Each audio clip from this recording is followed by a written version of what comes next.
Halo, selamat berjumpa kembali di channel Osa Tibo Konawe Bonsai. Pada kesempatan hari ini, para penggemar, pencinta, penghobi dan pemerhati bonsai, saya akan perkenalkan bagaimana cara mengidentifikasi dan membedakan bahan rukam yang biasa dijadikan bahan bonsai, yang dalam bahasa Latin biasa kita sebut Placortea rukam. Dan Placortea rukam ini ada beberapa jenis, khususnya di Sulawesi Tenggara atau di Kabupaten Konawe ada rukam yang pucuk merah dan ada yang pucuk hijau.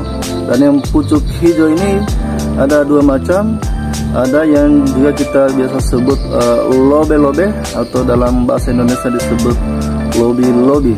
Nanti kita akan lihat bagaimana perbedaan ketiga jenis ini. Pohon rukam atau lobe-lobe dalam bahasa Sulawesi Tenggara atau lobi-lobi dalam bahasa Indonesia ini biasanya tumbuh di dataran rendah dan dataran tinggi, dan keduanya bisa ditanam pada dataran rendah dan dataran tinggi tersebut dan bisa menghasilkan buah. Dan buahnya ini biasa dikonsumsi, khususnya lobe-lobe atau lobi-lobi. Untuk membedakan atau mengidentifikasi rukam ini, mari kita sama-sama melihat bagaimana perbedaannya. Ya, teman-teman penggemar, pencinta bonsai, pemerhati dan penghobi dimana saja Anda berada, di depan kita ini sudah ada jenis rukam atau Placortea rukam. Ini adalah jenis rukam yang berjenis daun pucuk merah. Nah, ini di sini bisa kita lihat. Ya, ini jelas pucuk merah, teman-teman. Jadi kalau daun muda dia akan muncul pucuk merah seperti ini. Ya, ini.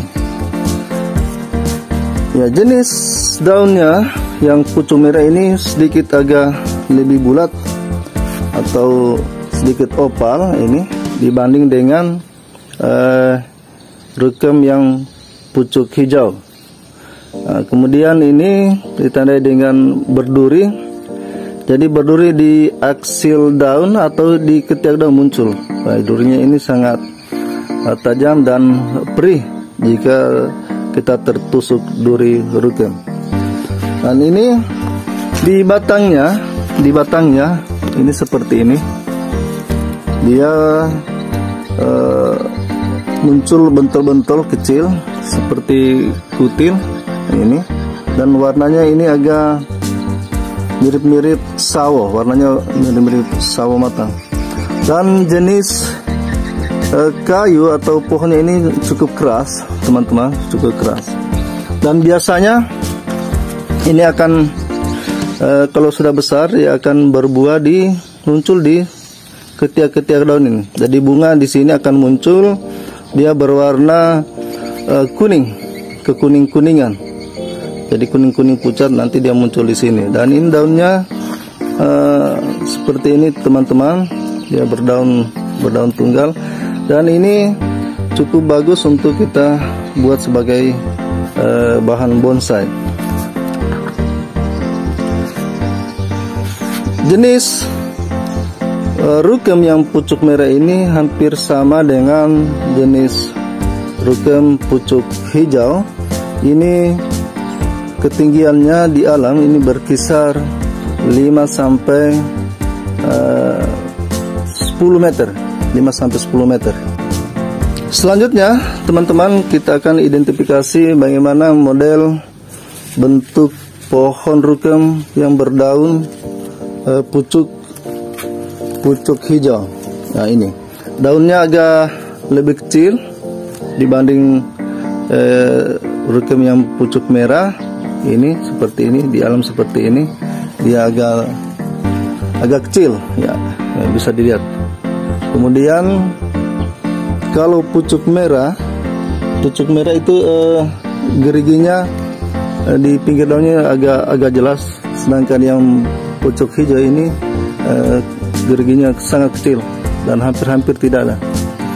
Nah, sama juga muncul duri seperti ini. Jadi durinya di aksil atau ketiak daun muncul seperti ini.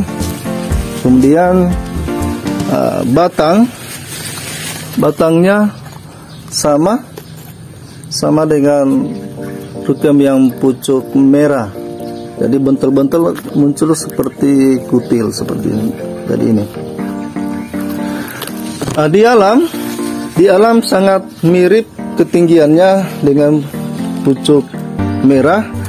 Jadi ini bisa mencapai 5 sampai 10 meter di alam, dan juga bisa ditanam di ketinggian atau di dataran tinggi dan dataran rendah. Namun untuk menghasilkan buah biasanya rukem ini harus berada di atas 30 meter dari permukaan laut, dia baru menghasilkan buah yang bagus. Jadi ini teman-teman, jenis rukem berdaun hijau atau pucuk hijau. Ya, selanjutnya teman-teman, ini jenis rukem yang biasa kita sebut lobe-lobe dalam bahasa Sulawesi Tenggara, atau dalam bahasa Indonesia, bahasa umum, bahasa nasional biasa kita sebut lobi-lobi. Ya, daunnya mirip dengan rukem yang pucuk merah, cuma dia ini lobi-lobi ini agak pendek. Kalau rukem pucuk merah itu agak lebih besar daunnya, agak lebih besar. Sedangkan yang lobe-lobe ini agak kecil, hampir opal juga sedikit. Jadi mirip dengan daun pucuk merah. Dan ini dalam bahasa Latinnya kita sebut Placortia inersis. Jadi Placortia inersis. Sama dengan rukem pucuk merah dan berdaun pucuk hijau, ini di ketiak daun muncul juga duri. Nah, batangnya seperti ini teman-teman. Dia agak kecoklatan. Jadi batangnya ini agak kecoklatan. Nah, yang membedakan dengan jenis rukem pucuk hijau dan pucuk merah, ini kalau kecil seperti ini, dia malah muncul duri. Nanti lihat di inses, gambar inses, durinya cukup banyak. Jadi kemarin waktu kami ambil di alam ini sudah kami hilangkan durinya. Jadi ini masih ada bekasnya teman-teman.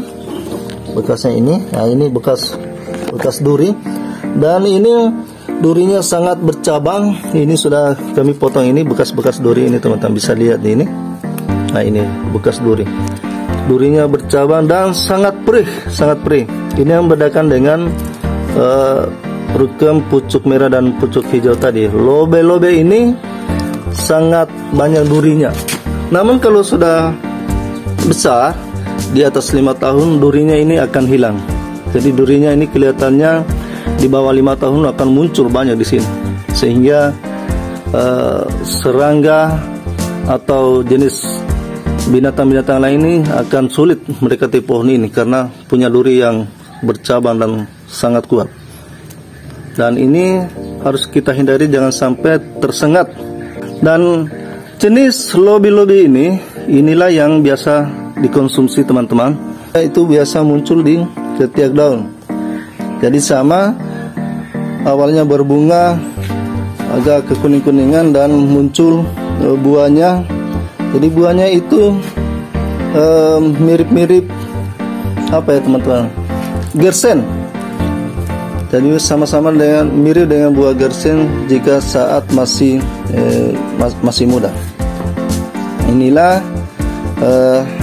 pohon rukem, dan pohon lobi-lobi ini bisa mencapai ketinggian 7 sampai 15 meter di alam jika pertumbuhannya baik. Dan sama dengan lobi-lobi pucuk merah dan yang pucuk hijau, ini bisa tumbuh di dataran rendah dan dataran tinggi. Ya, demikian teman-teman, apa yang dapat kami sampaikan pada kesempatan hari ini semoga bermanfaat buat kita semua, khususnya penghobi, pencinta, penggemar, pemerhati bonsai, dan yang hobi dengan jenis shrugam ini. Mudah-mudahan bisa menjadi informasi buat kita semua dan bisa mengambil di alam. Demikian, salam satu akar, salam Jahema.